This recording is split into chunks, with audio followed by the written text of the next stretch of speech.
자, 설치를 했고요. 이제 이 상태에서 이제 이번에 뭐 할 거냐면은, 자, 계정 만드는 거 한번 해보겠습니다. 계정 만드는 거. 계정 만드는 거 뭐 add 유저나 유저 add로 만드는 거예요. 자, add 유저 하시고 뒤에다가 그냥 코리아 st라고 하나 하고요. 자, 패스워드 할 때 코리아 st. 그럼 이제 비밀번호 입력하라고 두 번 나와요. 여러분들 가입하실 때 두 번 하도 똑같아요. 비밀번호 뭐 코리아 1231 이렇게 하시면 돼요. 똑같이 여기다가 add 유저 코리아 st 그 다음에 패스워드 코리아 st 그 다음에 비밀번호 변경하는 거죠. 코리아 1231. 자, 코리아 1231. 천천히 하시면 돼요. 천천히. 빨리 안 해도 돼요.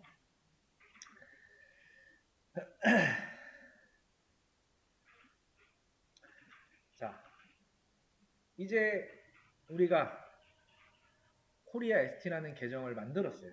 이걸로 로그인을 해봐야겠죠. 자, 푸티로 들어가서 일단 여기다가 하나 추가를 먼저 해놓을게요. 자, 루트에다가 루트 골뱅이 하고 되어 있는 요 즐겨찾기에다가 로드를 하시고요. 얘를 요 앞쪽에는 코리아 S로 바꿔줄게요. 여기도 복사해서 이렇게 넣어놓고 세이브만 하시면 돼요. 세이브. 이렇게. 그럼 즐겨찾기 하나 뜨죠? 얘는 뭐야? 루트가 아닌 코리아 ST로 로그인을 한다는 거예요. 얘를 더블 클릭해서 보면은 이렇게 나옵니다. 여기다가 비밀번호 코리아 1231 했을 때 정상적으로 잘 들어와진다라고 하면 내가 잘 만들어진 거예요. 이거는 끌게요. 이렇게. 안 들어와지면 뭐 비밀번호 처음에 쳤을 때 잘못 친 거예요. 자, 클리어 한번 하시고. 자, 이제 여기에서 whoami 하면은 자, 코리아 ST라고 나와요. 루트가 아닌. 자, 만약에 여러분들이 코리아 ST로 들어온 상태에서 이 상태로 로그인을 했는데 이 상태에서 나는 계정을 하나 더 만들어야 될 것 같아. 그냥 테스트라는 이름을 가진 계정을 만들 거야. 그럼 어떻게 해주면 돼요? 여기다가 테스트하고 비밀번호 똑같이 하면 돼요. 근데 여기서는 아마 안 될 거예요. add user test. 안 돼요. 퍼미션. 그러니까 권한 같은 게 없는 거야. 이런 거 만들 권한 같은 게. 그렇다는 건 뭐예요? 루트로 들어가야 된다는 거예요. 근데 아까 이거 배웠죠? 수라는 것만 딱 치면은 이제 비밀번호를 입력하게 돼 있어요. 그럼 우측이 바뀌어요. 루트로 이렇게. 그럼 이건 뭐예요? 코리아 ST에서 루트로 로그아웃해서 들어간 게 아니고 코리아 ST에서 루트로 중첩으로 로그인된 거예요. 잠깐 들어가는 거예요. 그러면은 권한이 이제 루트 권한이 생겼겠죠. 루트로 들어왔으니까 잠깐. 이 상태에서 add user test 그 다음에 패스워드 테스트 하시고 코리아 1231 그 다음에 코리아 1231 자, 비밀번호 다 썼어요. 그 다음에 자, 여기에서 나 테스트 계정으로 한번 들어가 볼래 라고 하면은 그 다음에 뒤에는 계정의 이름 테스트라고 하시면 돼요. 근데 지금 좀 전에랑 조금 다르죠? 조금 달라요. 자, 그냥 수를 쳤을 때는 어때? 비밀번호를 입력했단 말이에요. 근데 수 테스트로 들어왔을 때 비밀번호를 물어보지 않았어. 왜? 내가 루트로 들어와 있으니까. 루트는 최종 관리자이기 때문에 이런 거 안 물어봐요. 자, 그 다음에 여기서 다시 수 코리아 ST 라고 하면 비밀번호를 물어봅니다. 왜? 나는 테스트 계정으로 들어왔기 때문에. 자, 코리아 1231 하면은 다시 코리아 ST. 자, 이렇게 되면은 지금 이렇게 된 요 모습이랑 같죠? 근데 현재는 어떻게 되는 거예요? 처음에 우리가 코리아 ST 계정으로 들어왔어. 그 다음에 루트 들어왔고요. 그 다음에 테스트 계정 들어왔어요. 그 다음에 코리아 ST. 그러니까 중첩이 이렇게 쌓인 거예요. 자, 얘를 빠져나가기 위해서는 아까 로그아웃 뭐였어요? EXIT였죠? 몇 번 해야 된다? 3번 해야 된다. EXIT, EXIT, EXIT. 3번 하면 코리아 ST까지 돌아왔다. 중첩 로그인으로 쌓이는 거기 때문에 로그아웃이 된 게 아니에요. 로그인 된 상태에서 또 잠깐 들어간 개념이라 이렇게 하셔야 된다라는 거. 그러니까 루트 제외하고는 현재 어떠한 권한이 없어요. 다른 계정. 그래서 이 계정에서 뭐 LS나 또는 IPADDR 같은 이런 것들은 가능해요. 뭐 예를 들어서 또는 시스템 CTL 아까 이제 네트워크 매니저 했던 거 기억나시죠? 이거를 리스타트 할 수는 없어요. 리스타트 네트워크 매니저 이런 거를 할 수 없단 말이에요. 얘는. 근데 이런 건 가능해요. 자, 스테이터스 이런 건 가능합니다. 상태 보는 거니까. 네트워크 매니저 스테이터스 하면 뭐야? 러닝이라고 하면 액티브 상태다. 러닝 상태다 하면 실행 중인 상태다. 라는 겁니다. 이 상태에서 빠져나오려고 하면 그냥 Q 한번 누르시면 된다. 다시 한번. 요거 눌렀을 때 이런 건 가능하다. 상태 확인 같은 거. 뭔가 이런 네트워크 관련된 거 제시작 같은 거는 안 되지만은 이런 상태 보는 건 가능하다. 여기서 빠져나온 건 Q 누르시면 빠져나오는 거다.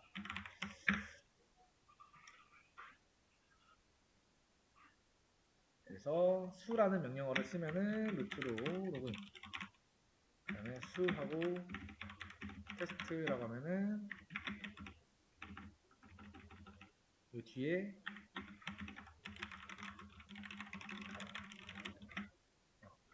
이 상태에서 이제 이거는 잠깐 루트로 들어가는 요 말이에요. 수라는 거는 이렇게 쓰시면 돼요.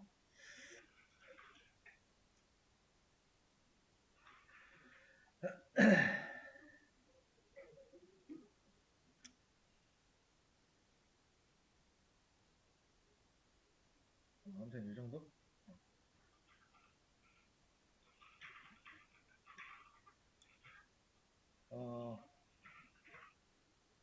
뭐 시간이 없어서 이제 중간중간에 이렇게 해볼 시간이 주어져 있으면은 이렇게 진행을 할 거고 뭐 원래는 이제 뭐 문제풀이라든지 이런 거를 이제 중간중간에 하면서 넘어갔었는데 리눅스 수업할 때는 이거는 뭐 이제 했던 거를 한번 해보는 시기라 문제 풀고 넘어가는 시간은 제외를 하고요. 어, 이론으로 좀 돌아가 보자면은 이제 일단 우리가 배웠던 거 했던 거 아직 이 권한 관련 CHOW인가 CHMOD 관련해서는 아직 안 했어요. 이거는 추후에 좀 더 나가고 다음 주에 한번 해보겠습니다. 자, 그래서 파일 시스템 관리 이어서 하겠습니다. 파일 시스템의 개요와 종류. 개요라고 하면은 운영체제가 파일을 시스템의 디스크당에 구성하는 방식을 말하고요. 컴퓨터에서 파일이나 자료를 쉽게 발견 및 접근할 수 있도록 보관 또는 조직하는 체제이다. 자, 하드디스크나 CD롬과 같은 물리적 저장소를 관리한다. 자, 파일 서버상의 자료로의 접근을 제공하는 방식과 가상의 형태로서 접근 수단만이 존재하는 방식도 파일 시스템의 범위에 포함된다. 종류에는 리눅스 전용 디스크 기반 파일 시스템이 있고요. 요 EXT라고 하는 리눅스 초기에 사용되던 파일 시스템이며 호환성이 없어요. 요 원형인 2GB의 데이터와 파일명을 255자까지 지정이 가능하고 이제 EXT2는 고용량 디스크 사용을 염두하고 설계된 파일 시스템, 쉽게 호환되며 업그레이드도 쉽게 설계되어 있다. 이거는 리눅스의 대표적인 저널링을 지원하도록 확장된 파일 시스템 ACL이라고 해서 액세스 컨트롤 리스트를 통한 접근 제어 지원. ext4 이거는 파일에 디스크할 당시 물리적으로 연속적인 블록을 할당 64비트 기억 공간 제한을 없앤다. 16TB의 파일을 지원하고요. 저널링 파일 시스템이라고 JFS라고 있어요.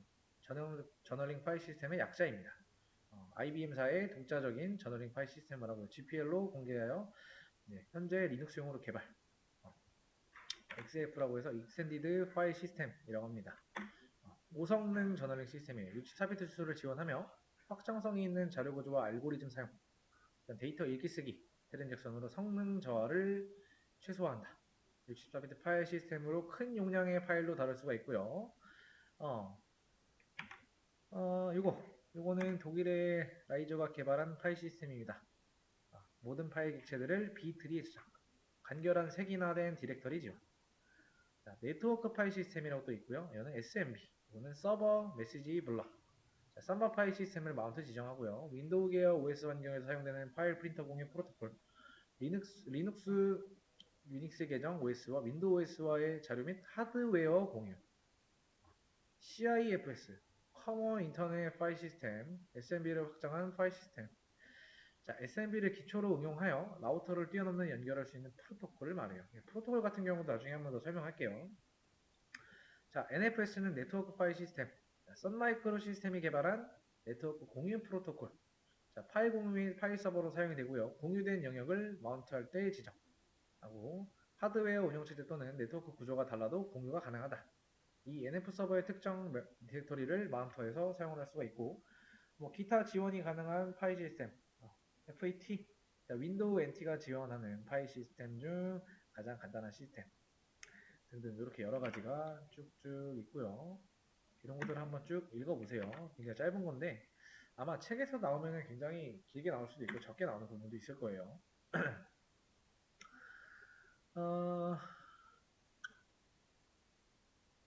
자, 쉘이라고 하는 거. 쉘 개념. 명령어 해석기. 로그인할 때 실행되고 사용자별로 사용 환경 설정을 가능하게 된다. 자, 강력한 스크립트 언어.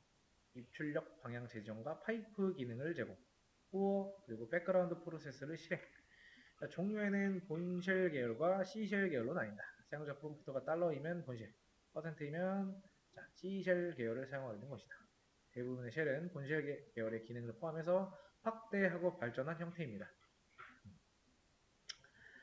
자, C쉘의 본쉘, 모든 기능과 명령어, 히스토리, 별명, 작업 제어 기능을 추가로 가지고 있고 ETC라고 해서 설정, 다 설정입니다. 이런 건 설정 파일 관련된 거. 쭉쭉 넘어가고 이건 한번 올려드릴 테니까 한번 쭉 읽어보시고 자, 배시쉘이라는 게 우리가 좀 전에 사용한 게 배시쉘이 이게 배시쉘입니다. 이거 이렇게 들어갔을 때 이게 배시쉘이에요. 배시쉘의 주요 기능 히스토리라고 해서 일정 개수 이상 사용했던 명령어를 여기에다 저장을 해두고 다시 불러서 사용할 수 있게 하는 기능이다. 대부분의 쉘은 이전에 입력했던 명령어를 반복하거나 약간 변형해서 다시 사용할 수 있도록 하는 기능이다. 자, 알리아스라고 하는 건 아까 아마 초반에 좀 설명을 드렸는데 특정 문자, 자주 사용하는 명령어를 특정 문자로 입력해두고 간편하게 사용할 수 있게 하는 그런 기능입니다. 자, 프로세스라는 거에 대한 개념. 자, 프로세스라는 거는 CPU와 메모리를 할당받아서 실행 중인 프로그램, 프로세스들마다 고유의 프로세스 ID를 할당받는다. 자, 프로세스의 유형. 자, 포어그라운드 프로세스. 자, 프로세스는 실행 중인 프로그램 말하는 거예요. 자, 사용자와 상호작용하는 프로세스, 터미널에 직접 연결, 그리고 입출력을 주고받는 프로세스. 자, 명령 입력 후 수행 종료까지 기다려야 하는 프로세스. 자, 화면에서 실행되는 것까지 보이는 프로세스. 자, 응용 프로그램이나 명령어 등등.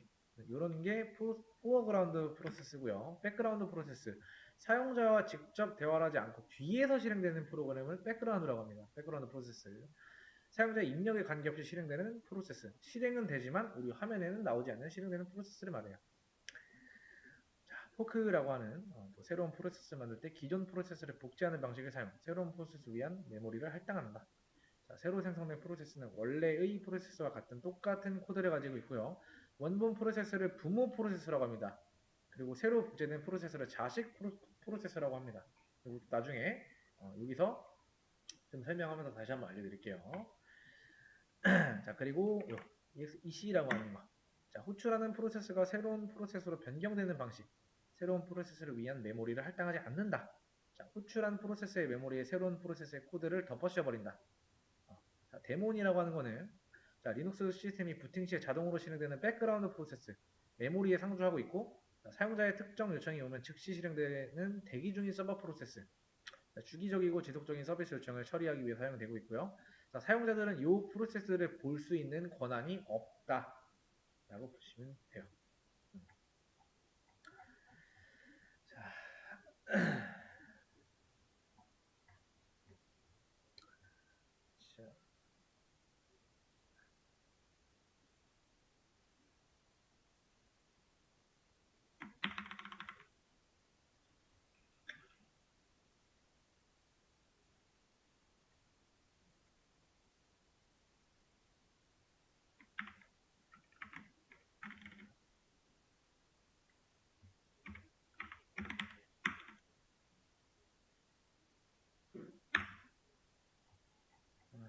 이어서 프로세스의 유틸리티. 이 프로세스 관련 명령어.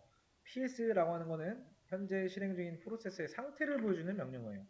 CPU 사용도가 낮은 순서로 출력이 되고 있고요.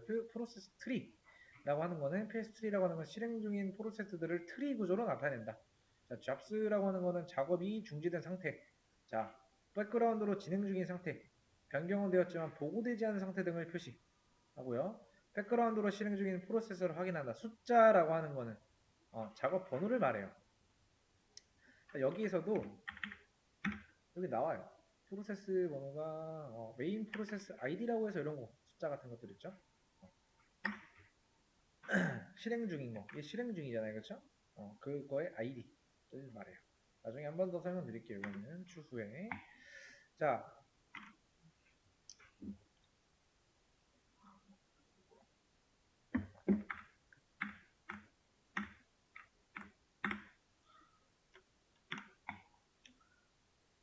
작업이 중지상 요거 말하고 실행 중인 출력된 목록에서는 요거는 현재 작업 실행.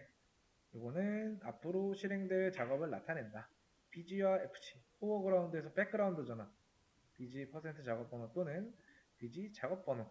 백그라운드에서 포어그라운드로 전환하는 거는 이렇게 반대로 하시면 돼요. 제대로 안 적혀있네.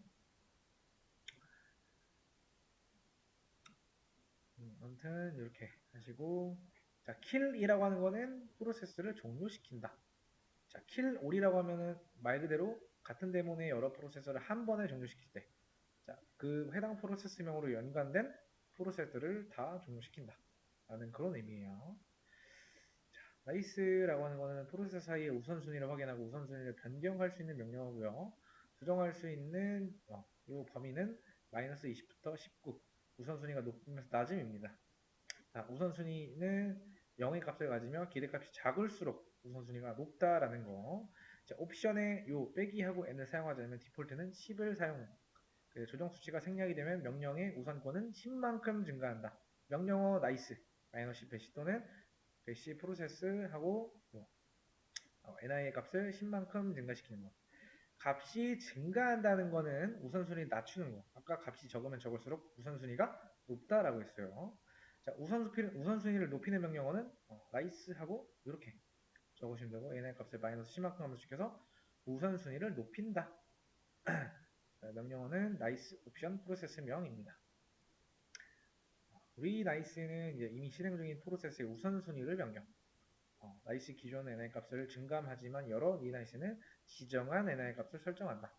이 나이스는 양수의 값은 마이너스를, 음수의 값은 이 두 개를 써주면 됩니다. 리나이스는 양수 값에 마이너스를 사용하지 않고 쓰는 방법은 이렇게 쓰시면 돼요. 자, 탑이라고 하는 거는 리눅스 시스템의 운영 상태를 실시간으로 모니터링하거나 프로세스를 확인할 수 있다. 노우이라고 하는 거는 프로세스가 중단되지 않고 백그라운드로 작업을 수행할 수 있게 한다. 사용자가 로그아웃하거나 작업 중인 터미널 창이 닫혀도 실행 중인 프로세스를 백그라운드 프로세스로 계속 작업할 수 있도록 한다. 용량이 큰 데이터 압축 해제와 같은 실행 시간이 오래 걸리는 프로세스들에 대해 이걸로 노우흡으로 처리해서 작업하면 작업 중단 없이 해당 업무를 완료할 수 있다라는 거. 백그라운드로 실행될 수 있도록 명령행 뒤에 요 표시를 요 기호를 명시한다. 테일이라고 하는 거는 파일의 마지막 행을 기준으로 지정한 행까지 파일의 내용을 일부를 출력한다. 기본 값으로 마지막 줄 10줄을 출력해요. 자, 스케줄링과 크론이라고 하는 거. 자, 주기적으로 반복된 일은 자동적으로 실행될 수 있도록 설정한다. 자, 스케줄링 데몬 크라운드이며 관련 파일은 etc에 크론 탭이라고 되어 있는데 요 경로에 있다라는 거죠. 파일은 이렇게 7개의 필드로 구성이 되어 있다. 명령어 크론 탭은 사용자가 주기적인 작업을 등록할 수 있게 한다. 일단 내용은 여기까지 진행을 할게요. 이 내용은 전부 다 올라가 있고요. 그 책 가지고 계시면 책 한 번만 잠깐만. 만약에 책을 안 사신다고 하면은 제가 다음 주에 제 책을 빌려드릴게요. 그거를 그냥 쓰시다가 시험 금방이고 그러니까 그거 한번 보시면 책이 있다. 자, 있는 분들은 책을 공부를 하시는데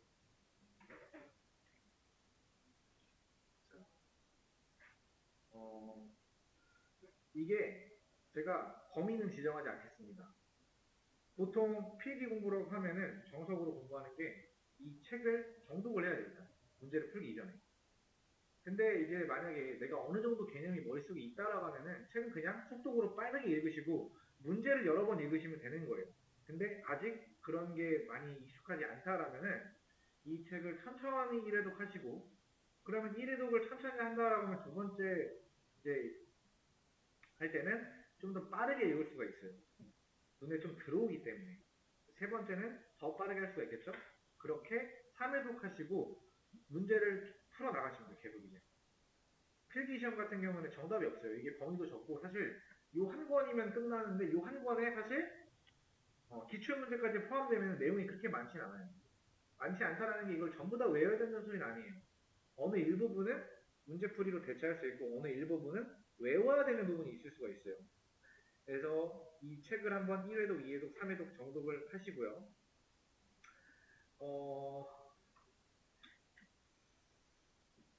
지금 기출 문제가 페이지 수가 거의 350에서 500, 거의 한 반에서 한 5분의 3 정도는 좀 문제랑 이제 그 개념 같이 되어 있고요. 나머지 5분의 2는 거의 문제로 되어 있어요. 이 책의 구성이 지금. 결국에는 문제를 많이 풀어봐야 된다라는 소리고, 일단 문제를 바로 풀어보실 분들은 뭐 사실 풀어보셔도 상관없는데 그래도 이 책에 있는 내용을 한번 1회독, 2회독, 3회독 정도는 해야 된다. 읽다 보면은 좀 빨리 읽어지는 부분은 빨리 넘어가시고 읽어보면서 중간중간에 문제가 있을 거란 말이에요. 이게 책들이 보통은 한 챕터가 끝나면은 한 섹션이나 문제가 이렇게 조금씩 몇 개 있어요. 관련된 문제가. 그래서 그런 것들 한 번씩 풀고 넘어가고 예상 문제 같은 것들. 이 책을 일단 다음 주에 오시기 전까지 2회독을 해놓으세요. 2회독. 전체 내용을. 전체 내용 2회독. 2회독을 하시고 다음 주에는 이게 네 번 남았다고 했나 아까?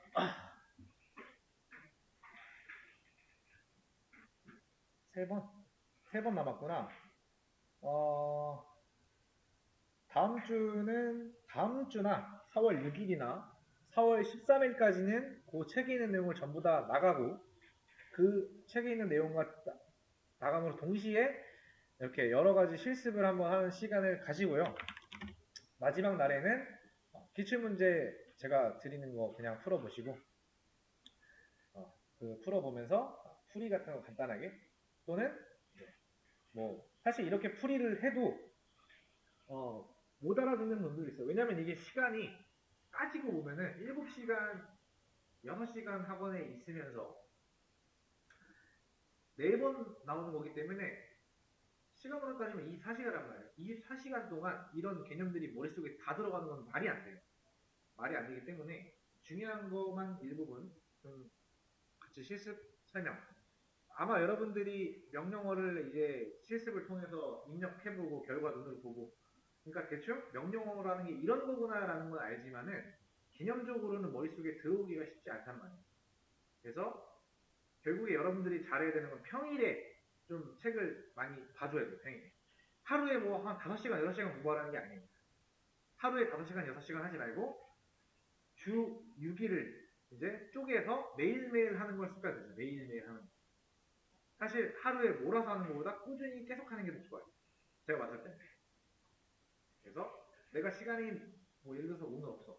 그럼 오늘은 뭐 1시간 하고 내일은 조금 덜 피곤하니까 뭐 내일은 한 2시간 하고 그러니까 대신 매일매일 한다. 이게 전제 조건입니다. 그래서 여러분들 책을 한 3회, 2회독, 최소 2회독을 해서 오시면 돼요. 최소 2회독 해서 오시고 만약에 내가 문제를 풀래 당연히 문제 처음 푸는데 잘 될 수 없단 말이야. 그래서 만약에 문제를 바로 들어가실 분들은 오답 노트라는 거를 무조건 해야 돼요. 무조건. 오답 노트를 반드시 하셔야 되고요. 최대한 깔끔하게 정리해도 짧진 않아요. 내용 자체가.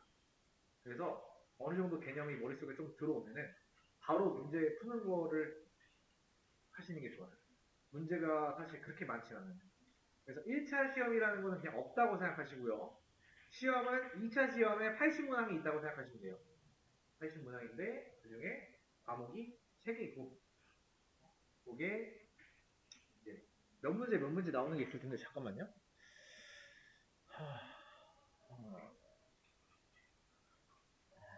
과목이 2개구나. 리눅스의 운영 및 관리, 리눅스 활용 이렇게 되어 있어요. 그렇게 이제 되고 있고 일단 책을 1회독 하시는데 제가 여기 적어드릴게요.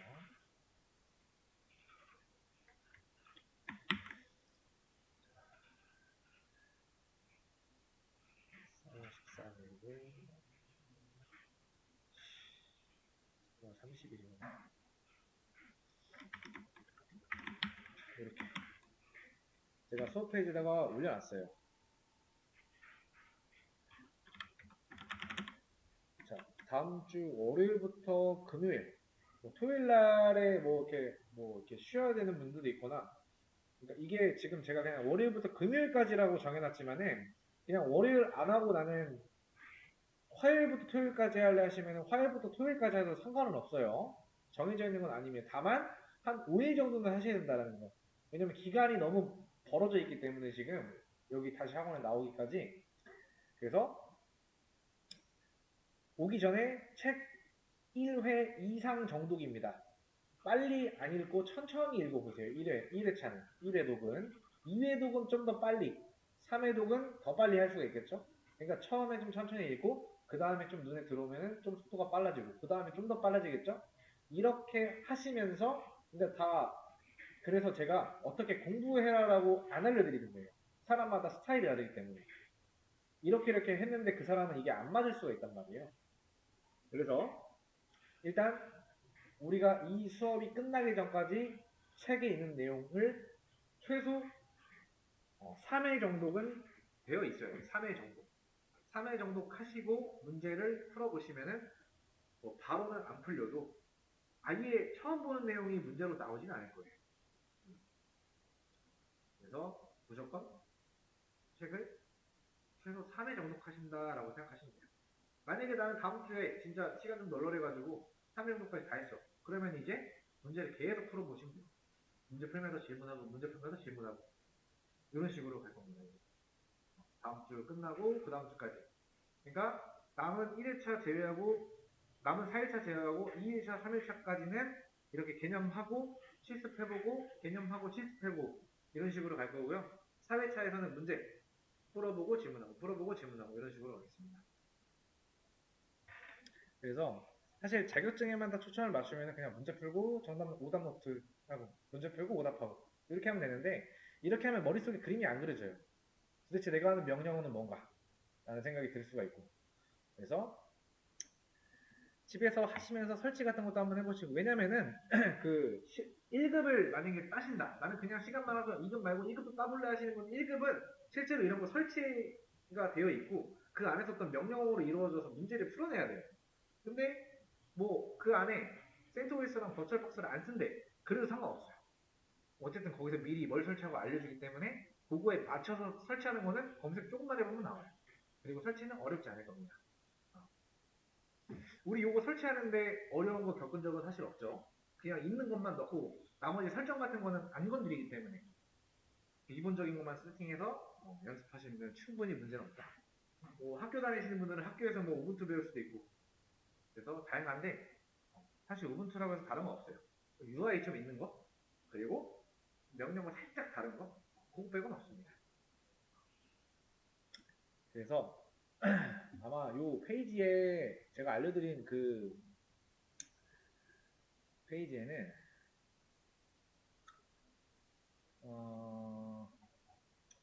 제일 아래에 이제 뭐 사실 제 스냅샷 내용도 나오고 그다음에 도커라는 거에 대해서도 나오고요. 그리고 이게 지금도 될지 모르겠네. 그 도커 말고 대포, 실전 대포 하는 것도 있긴 있어요. 근데 실전 배포는 사실 여러분들이 하기에 부담이 될 거야. 왜냐면은 도메인도 사야 되고요. 네이버에 들어가서 네이버 클라우드 그 플랫폼에 들어가서 이제 뭐 결제도 해야 되고 하는 거라 이거는 뭐 영상으로 참고하세요. 저도 웬만하면은 잘 안 하려고 해요. 네이버 클라우드 플랫폼 가서 이제 거기서 가입하면은 뭐 크레딧 같은 거 줘서 하는데 가끔 같이 여기까지 나갔을 때 이제 제가 일정 기간 두고 이거 끝나면 연습 끝나면은 해제해라 라고 했는데 안 해가지고 갑자기 금액 청구되고 막 나오는 사람도 있어요. 왜냐면 그 서버가 계속 돌아가기 때문에. 그래서 막 반납하고 이런 걸 해야 되는데 그래서 사실 제가 실습에는 안 해요.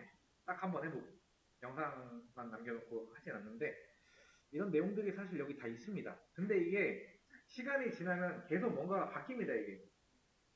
우리가 만약에 이번에 실습으로 센토엑스 9을 하다가 어느 순간에 얘네가 이거에 대한 업데이트를 안 한다고 해요. 그럼 얘네를 굳이 배울 필요가 없단 말이에요. 기존에 하고 있던 사람들은 해도 상관없어요. 근데 새로 배우는 사람들 같은 경우는 의미 없단 말이야. 이미 끝난 버전이기 때문에. 그럼 새로운 거를 배워야 되는데 그래서 이게 나중에 와서 다시 공부할래라고 했을 때 버전이 바뀔 수도 있고. 근데 상관없어요. 왜냐면은 버전이 바뀐다고 해서 안에 있는 모든 게 확 바뀌는 게 아니고 명령어만 조금씩 바뀌어요. 그 명령어는 어떻게 하면 된다? 내가 하는 버전에 맞춰서 검색 조금 해보면은 어떻게 써야 되는지 이 명령어가 이렇게 바뀌었구나 하는 게 있으면 조금 검색해보면 돼요. 그래서 만약에 제가 올려드린 내용 중에 이거 안 되는데요 하는 것들도 있을 거예요 분명히. 왜냐면 조금씩 바뀌기 때문에 시간이 지나면 지날수록 업데이트가 되고 그런 게 있기 때문에 이거 보고도 안 될 수가 있어요. 실전 배포 영상이 있긴 한데 이게 여러분들이 실습을 하려고 할 때 안 될 수가 있기 때문에 그거는 참고만 해주시면 돼요. 아 이런 자료도 있구나 라고. 실제로 서비스 같은 거 막 해보려고 하시는 분들은 뭐 도메인 같은 것도 막 사서 해보는데 그거는 추천하진 않아요. 금액이 적은 금액이 아니라 한 달밖에 사용을 안 하는데 금액이 좀 커요. 일반 사람들한테. 저도 개인적으로 짧은 거 산다고 해서 샀는데 마음에 들지도 않은 도메인을 짧다고 샀는데 뭐 한 10몇만 원에 그냥 나가고 이런. 딱 실습용으로만 딱 하고자 해서 샀는데도 많이 나가더라고요. 그래서 학생분들한테 이거 수강생분들한테 이거 사서 한번 해보시죠 라고 하기가 좀 그래서 참고 영상만 보시면 돼요. 아무튼 수업 페이지 안에 그런 내용들이 존재한다. 어쨌든 실제로 그런 걸 하더라도 우리가 했던 내용에서 바뀌진 않아요. 거의 그 내용 그대로 쓰시고 조금씩만 달라진다. 그래서 어느 정도 명령어 익숙해지고 사용하는 방법에 대해서 조금만 알면은 나머지는 검색으로 풀어나갈 수가 있다라는 거예요.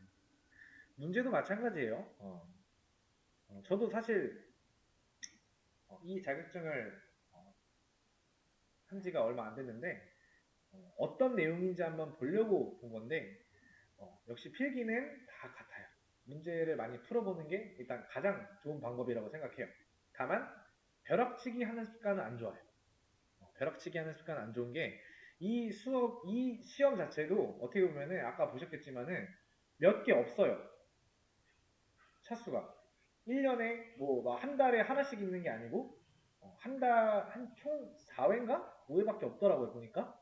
그래서 딸 수 있을 때, 시간 맞을 때 한 번에 끝내시는 게 가장 좋습니다. 난이도가 어렵지 않기 때문에.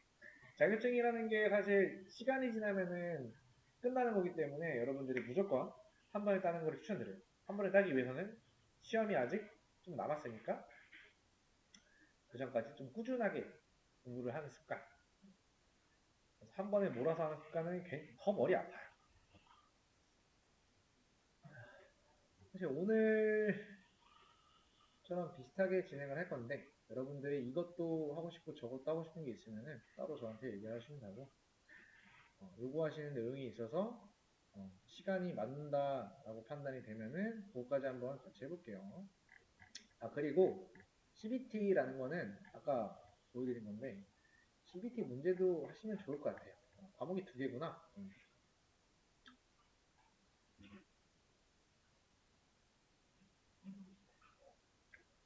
그리고 그런 것들이 있어요. 그 CBT랑 모의고사 파일을 제가 드릴 건데 그거를 보시면서 문제를 풀어보다가 어떤 유형의 문제가 몇 년도부터 몇 년도까지 너무 오래된 거는 안 좋아요 사실.